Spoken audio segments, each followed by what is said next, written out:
Bonjour tout le monde, donc je fais cette vidéo pour la correction du laboratoire module 3. Donc j'ai le paquet traceur et ici les instructions.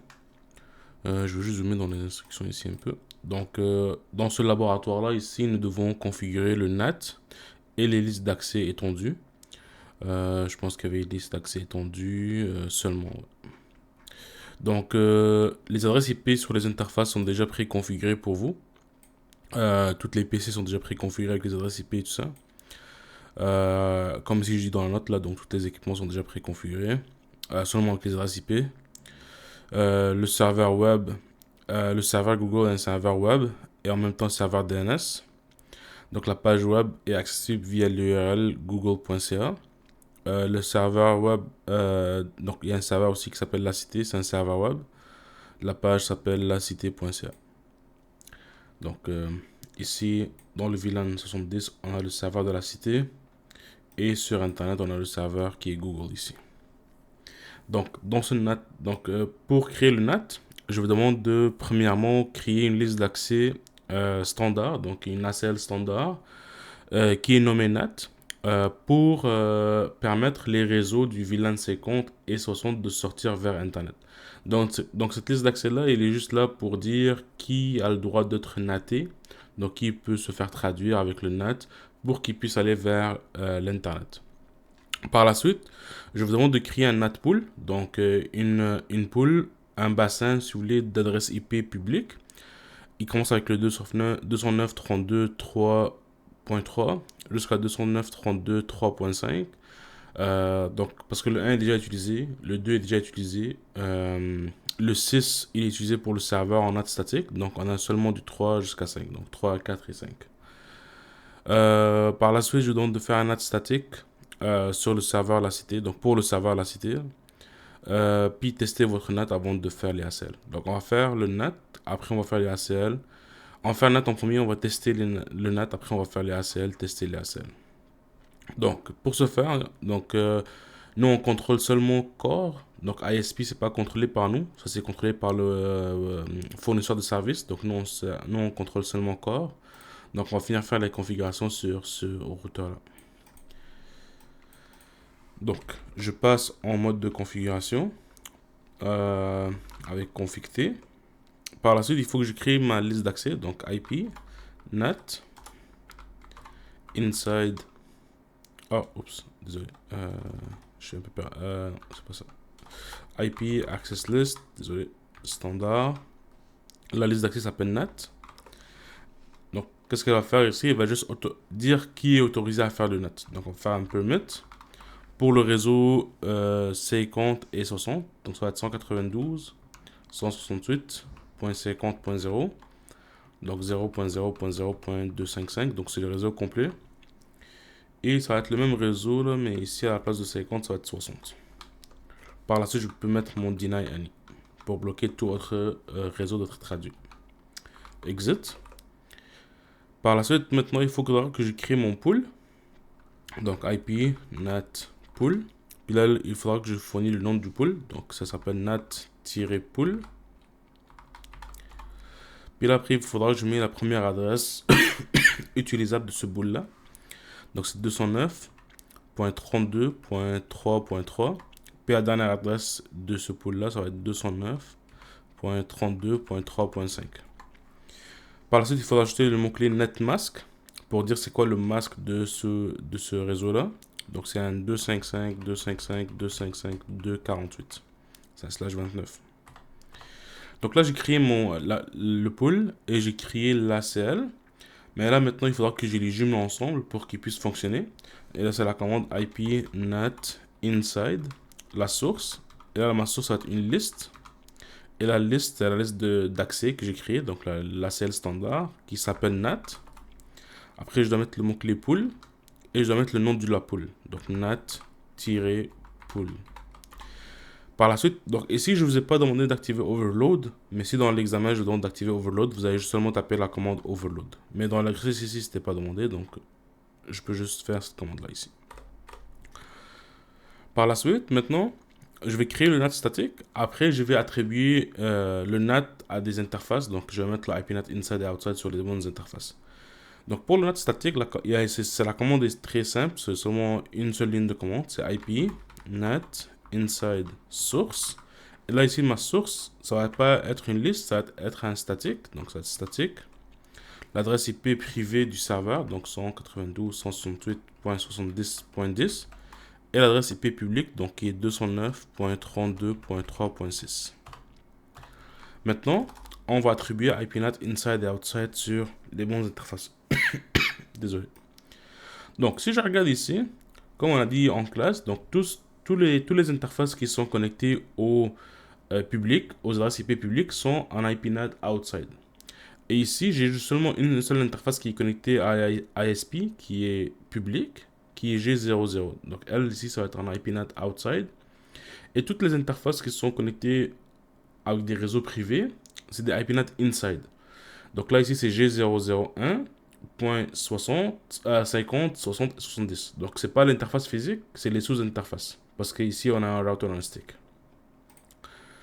Donc, je viens ici, interface G000, IP NAT outside, interface G001.50, IP NAT inside, interface G001.60, IP NAT inside, et le 70, je dois mettre en IP NAT inside parce que le serveur aussi, il veut faire du NAT pour qu'il puisse être rejoignable par l'internet. Donc, une fois que le NAT est fait, vous devez tester votre NAT. Donc, je viens ici dans les étapes de tester le NAT. Donc, je dis ici que les pings vers le serveur Google doivent aboutir. Donc, je viens ici sur PCA par exemple, desktop, et je vais faire un ping à 8.8.8.8. Je vais essayer d'avancer le temps. Donc, le ping fonctionne. Voilà. Je vais faire la même chose sur PCB. Ping. Oups. 8.8.8.8. J'avance le temps. Le ping fonctionne. PC1 devrait être capable d'ouvrir la page web du serveur La Cité. Donc, je vais venir ici sur le PC1. Desktop ici. Et je vais taper lacité.ca. Et voilà, j'ai la page web de lacité.ca qui s'est ouverte. Si vous voulez vérifier votre NAT, vous pouvez faire des étapes de plus si vous voulez. Donc, vous pouvez faire la commande do show IP NAT translation. Puis vous allez voir ici les traductions qui sont faites. Je vais générer un peu plus de traductions là juste pour vous montrer. Je vais juste refaire des pings. Comme ça, on va avoir plus de traductions. Et voilà, maintenant, vous voyez ici, j'ai plus de traductions. Donc, je vois comment mon NAT fonctionne. Donc, ça, c'est pour le NAT. Maintenant, on va faire les ACL. Donc, ici, ça va être une ACL nommée Firewall qui donne les accès suivantes. Je dis appliquer l'ACL convenablement sur le routeur core. Donc, l'ACL va se faire sur core et elle va être appliquée sur core. Donc, ici, encore une fois, il faudra qu'on capture les mots-clés. Donc, ici, je dis autoriser. Donc, c'est un permit. Le retour du trafic FTP avec les ports, DNS, HTTPS, du serveur externe public au réseau privé. Là, ici, il faut faire attention au mot retour. Donc, on va analyser le trafic avant de créer la CL, juste pour être sûr qu'on comprend bien le principe. Donc, ici, j'ai mon... Oups, désolé. Donc, ici, j'ai mon tableau là où je vais faire la démonstration. Donc, moi, je veux autoriser le retour du trafic, par exemple, HTTPS du serveur Google. Donc, je vais autoriser le trafic HTTPS du serveur Google vers le, disons par exemple, le VLAN 50. Mais pour autoriser un retour, ça veut dire qu'il y a déjà eu une allée. Donc, avant de commencer à faire l'autorisation, on va juste voir comment est-ce que l'allée va fonctionner. Donc, comment est-ce que le trafic va aller. Et après, on va voir comment le trafic va retourner. Donc, si on regarde l'allée, ça veut dire que la source, donc ma source, ça va être par exemple le VLAN 50, qui est 192.168.50.0/24. Et ma destination, destination va être le serveur 8.8.8.8. Et on a dit je veux HTTPS, donc lorsque le paquet va arriver au serveur, donc je vais demander le service HTTPS qui est 443. Donc HTTPS. Donc là ici, si on analyse le retour, donc la source, comme on a dit,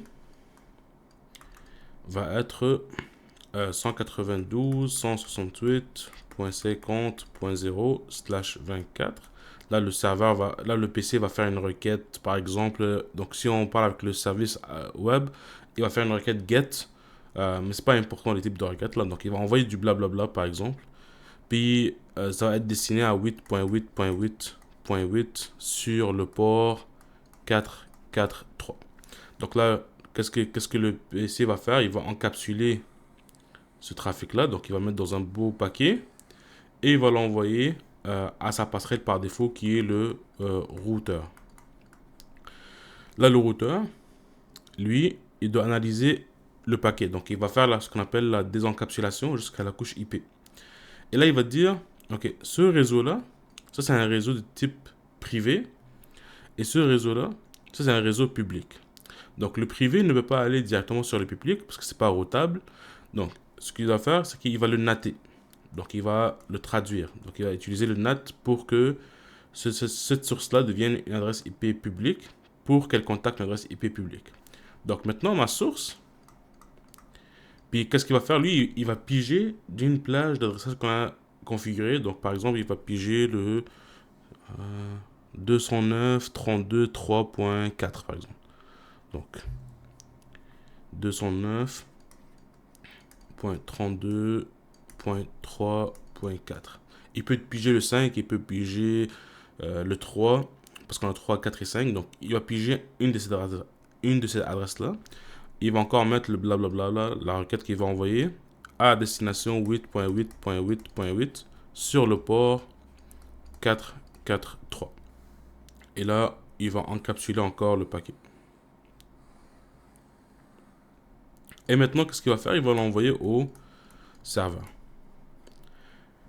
Maintenant, le serveur, qu'est-ce qu'il va faire? Il doit retourner le trafic. Donc, c'est le trafic de retour. Et c'est ce trafic-là que nous devons autoriser. Donc, le serveur, puisque c'est lui qui va répondre, donc maintenant le serveur, c'est lui la source. Donc, la source maintenant, c'est 8.8.8.8. Et lui, il veut répondre avec un service spécifique. Donc, il veut répondre avec le HTTPS. Donc, ça va être EQ 443. Et maintenant, la destination, ça va être mon réseau public et non le réseau privé. Parce que quand il a reçu la requête, lui, il n'a aucune connaissance que le réseau privé ici, il existe. Donc lui, il ne connaît pas ce réseau-là ici. Lui, il a seulement eu ce réseau-là ici. Donc lui, il a seulement eu ce réseau-là. Donc maintenant, la destination, ça va être 209.32.3. Mais là, ici, là, je veux dire, mettez .0 puis /29. Pourquoi? Parce que on ne peut pas contrôler le routeur, il va piger quelle adresse. Il peut piger le 3, le 4 et le 5. Donc on va juste faire en sorte qu'il va répondre avec la plage d'adressage au complet. Parce qu'on ne peut pas contrôler le routeur, comment il va choisir l'adresse IP publique. Et là, il va encapsuler ça ici. Et il va l'envoyer au routeur. Et là, le routeur, qu'est-ce qu'il va faire? Il va analyser qui est sorti avec une des adresses IP, puis il va l'envoyer au bon PC. Donc, maintenant, ça c'est ce qu'on a vu, ça, le dessin, on a vu comment le trafic va aller et revenir. Maintenant, on va voir comment on va écrire la séquence de l'access list. Donc, ça va être un permit parce qu'on veut autoriser. HTTPS, ça roule sur le protocole TCP. La source, ça va être un host parce que c'est un seul PC qui est le 8.8.8.8. Le port source, ça va être EQ443. La destination, ça va être 209.32.3.0 0.0.0.7. Et si vous voulez, vous pouvez ajouter le mot-clé establish là pour vérifier que c'est vraiment la requête a été lancée de l'interne pour qu'elle puisse retourner. Donc ça va ajouter plus de sécurité. Mais ça c'est ici, ça c'est la ligne du retour pour permettre le retour de trafic. Donc avec ça ici, là, vous devez être capable de faire les ACL. Par la suite, là, il faudra juste changer le port ici et le protocole. Donc si c'est DNS, il roule sur UDP et TCP. Donc vous allez mettre UDP, 53 et etc. Donc on va faire maintenant l'access list ensemble. Puis on va voir comment on pourra l'appliquer. Donc, comme on a dit, ça se fait sur Core. Je vais faire IP access list extended. Puis là, le nom c'est firewall. Là, ici, ça va être autorisé. Donc, permit, on a dit. TCP. Donc, FTP, ça roule sur TCP. Ça vient du host 8.8.8.8 sur le port 20 sur le réseau public de la cité. Donc, même si je dis au réseau privé, mais il faut faire attention que avant que ça frappe le réseau privé, il y a un réseau public. Donc, si vous voulez, là, ici, c'est comme si c'était un piège. Donc, ici, je dois mettre 209.32.3.0, 0.0.0.9, 0.7 par exemple, désolé. Et je vais recommencer la même ligne. Maintenant, le port 21. Donc là, j'ai pour 20.21. Je peux faire maintenant pour DNS, qui est 53. Et DNS, il roule aussi sur UDP. Donc, c'est important de mettre les deux, UDP et TCP. Par la suite, c'est HTTPS, qui est en TCP sur le port 443. Donc ça c'est pour la première instruction ici. Par la suite, je vous dis autoriser le trafic HTTPS, FTP et les pings du PC1 vers le serveur la cité. Donc, mon PC1, il est ici. Mon serveur la cité, il est ici. Juste de même. Donc, si je prends l'adresse IP du PC1, c'est 888.250. Parfait. Donc, ça, c'est la source. Et mon serveur, la cité, ça va être la destination. Donc, ça va être un permit. TCP. Host. 8.8.8.250. Il veut communiquer avec un host. Et là, ici, il faut faire attention. Je peux pas mettre l'adresse IP privée du serveur. Donc, l'adresse IP publique. Parce qu'elle n'est pas routable. Donc, lui, il peut pas rejoindre l'adresse IP privée. Donc, il doit rejoindre l'adresse IP publique. Qui est 209.32.3.6. Et là, lorsqu'il veut toquer la porte du serveur, par exemple, il veut rejoindre un des services que le serveur offre. Et là, il faudra qu'on spécifie quel service. Donc, on va mettre EQ 443, qui est le port. Je vais reprendre la même chose pour le 20 et 21. Et là, je vais permettre aussi les pings. Donc, je vais faire permit. Ping, c'est le protocole ICMP. Donc, ICMP. Du host 8.8.8.250 vers le host 209.32.3.6. Et ici sur les pings là, il n'y a pas un numéro de port, donc c'est juste ça la commande. Puis interdire tout autre trafic, donc ça va être un deny IP any. Là je peux faire exit, do show IP access list, et voici ma liste d'accès. Maintenant, il faudra savoir où est-ce qu'on doit l'appliquer. Donc, si je reviens à mon dessin ici, on sait maintenant que... ça va juste reprendre mon petit stylo. Là, efface. Ça, c'était juste le aller. Là. On va voir le retour. C'est le retour qui nous intéresse. Donc, on sait que la source, ça va être ce serveur. Et ça, c'est... Ici, ça va être la destination. Donc, on sait qu'une access list étendu, c'est appliqué plus proche de la source. Donc, c'est plus proche de la source. Donc, on ne peut pas l'appliquer vraiment sur ISP parce qu'ici, on ne contrôle pas ce serveur-là ou ce routeur-là. Donc, même si c'est le plus proche de la source, on ne peut pas le contrôler. Donc, on va mettre un X ici. Donc, l'interface qu'on contrôle qui est la plus proche de la source, ça va être l'interface G000 ici sur le routeur Core. Et c'est sur celui-là qu'on a créé la CL Firewall. Maintenant, sur cette interface-là, on a deux flèches. On a la direction in et la direction out. Maintenant, si le trafic est généré ici, il va là, il rentre dans le routeur ici. Par la suite, il va sortir du routeur ici. Là, il va continuer par là. Là, sa direction ici, là, elle est entrante dans le routeur. Donc, il va rentrer dans le routeur. Et il va sortir du routeur vers la destination, par exemple.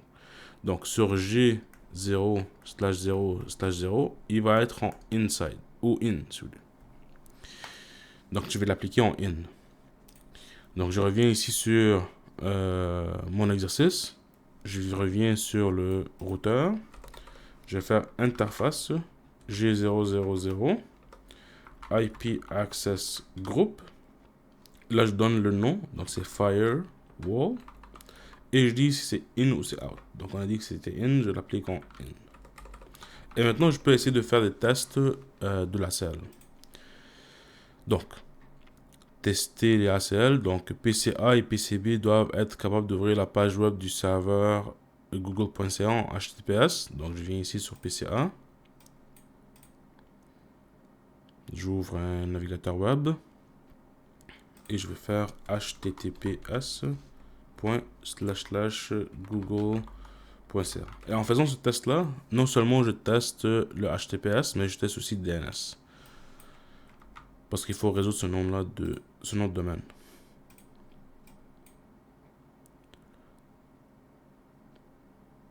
Je sais la même chose au PCB.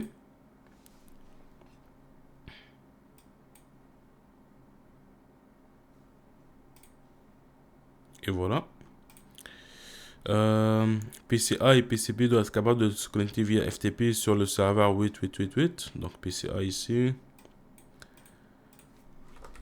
FTP 8.8.8.8. Cisco. Donc voilà, je me suis connecté.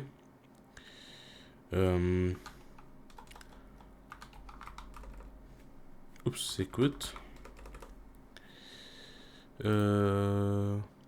Quoi d'autre? PC1 doit être capable d'ouvrir la page web de la cité. Donc je peux venir sur PC1 ici. Et seulement en HTTPS, je pense. Ouais, HTTPS.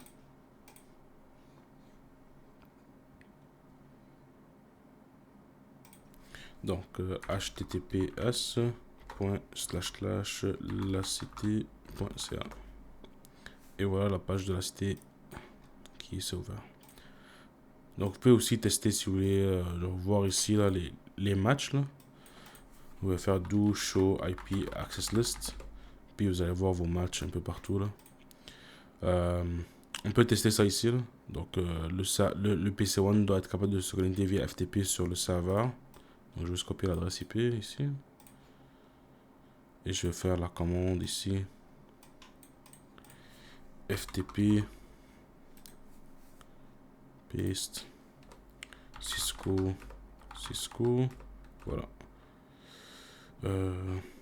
Est-ce qu'on peut... Jamais essayer ça, mais si je fais dire, ça fait quoi? Non. Oups. Pardon, désolé. Je vais tester si jamais je peux... Jamais tester ça. Essayer de mettre un fichier sur le serveur.